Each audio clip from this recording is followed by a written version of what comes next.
कभी कभी जिंदगी में ऐसे पल आते हैं जब वक्त की रफ्तार अचानक थम जाती है।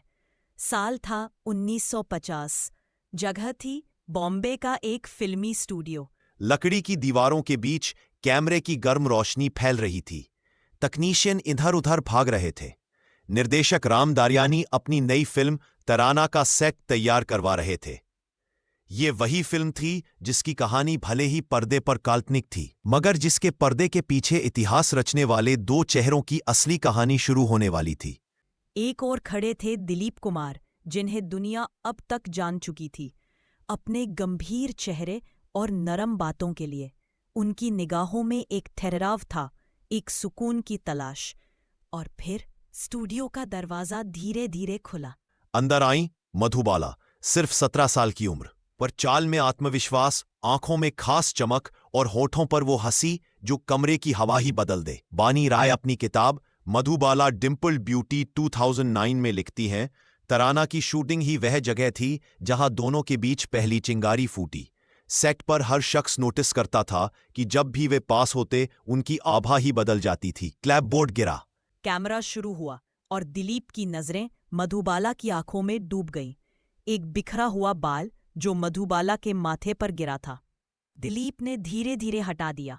वे इतने गहरे थे उनकी आंखों में डूबे कि निर्देशक को शॉट रोकना पड़ा। यह अभिनय नहीं था, यह दिल की एक छिपी दास्तां थी जिसे कैमरे ने चुपके से पकड़ लिया। दिलीप कुमार को मधुबाला की आंखों में देखना था। उन्होंने देखा और देखते ही रह गए। खदीजा अकबर अपनी किताब मधुबाला हर लाइफ हर फिल्म्स में लिखती हैं, दिलीप ने उसकी आंखों में यूं देखा मानो यथार्थ और अभिनय के बीच की सारी सीमाएं मिट चुकी हो। ब्रेक हुआ। सब लोग चाय लेने में व्यस्त हो गए। मधुबाला धीरे धीरे दिलीप कुमार के पास आई।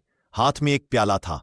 झिझकते हुए बोली, ये लाइट्स बहुत तेज हैं, कभी कभी लगता है चेहरा अच्छा नहीं दिखेगा। दिलीप ने नरमी से जवाब दिया, अगर दिल सच्चा हो तो चेहरा हमेशा अच्छा ही दिखता है। किसी भी किताब में ये वाक्य दर्ज नहीं, लेकिन उनकी आत्मकथा the substance and the shadow 2014 में वे लिखते हैं, उसकी हंसी में कुछ ऐसा था जिसकी वजह से मेरी गंभीरता पिघल जाती थी, जैसे कमरे की हवा हल्की हो उठती हो। शाम ढल रही थी। सब पैकअप करने लगे। मधुबाला जाते जाते रुक गईं। हल्की मुस्कुराहट के साथ बोली, क्या आप कल भी इतने ही गंभीर रहेंगे? मधुबाला जोर से खिलखिलाई और उस हंसी में ट्रेजेडी किंग का चेहरा पहली बार सचमुच मुस्कुराया। दिलीप ने उनकी आंखों में डूबकर जवाब दिया, हाँ, लेकिन अब तुम्हारी हंसी से गंभीरता भी सुंदर लगने लगी है। दोनों चुप रह गए। मधुबाला ने कुछ नहीं कहा। उस खामोशी में ही उनका रिश्ता बंध गया। लेकिन उस शोख मुस्कान और उस संकोची नजर ने हिंदी सिनेमा की सबसे रोमांटिक और सबसे दर्द भरी प्रेम कथा की शुरुआत कर दी थी। यह मुलाकात थी जो आने वाले समय में हिंदी सिनेमा की सबसे प्यारी और सबसे अधूरी प्रेम कहानी की शुरुआत बन गई।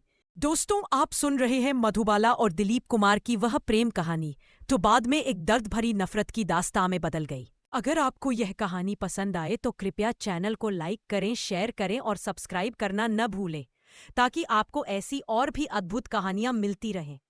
और बेल आइकन भी प्रेस करें ताकि ये दिल छू लेने वाली कहानियां सबसे पहले आपके पास पहुंचे। आपके प्यार और समर्थन से ही यह सफर चलता रहेगा। इस कहानी के पहले भाग में हमने सुना कि कैसे दिलीप कुमार और मधुबाला दोनों पेशावर से बॉम्बे आए, जो आज का मुंबई है, और कैसे उनकी जिंदगी में एक नई आग लगी। अगर आपने पार्ट 1 नहीं सुना तो जरूर सुने, क्योंकि वहीं से शुरू हुई थी उनकी यह अनोखी दास्तां। अब आगे बढ़ते हैं इस सफर में, उनके रिश्ते की गहराई, संघर्ष और वो पल जो उनकी जिंदगी बदल गए। तैयार हो जाइए अगली कड़ी के लिए।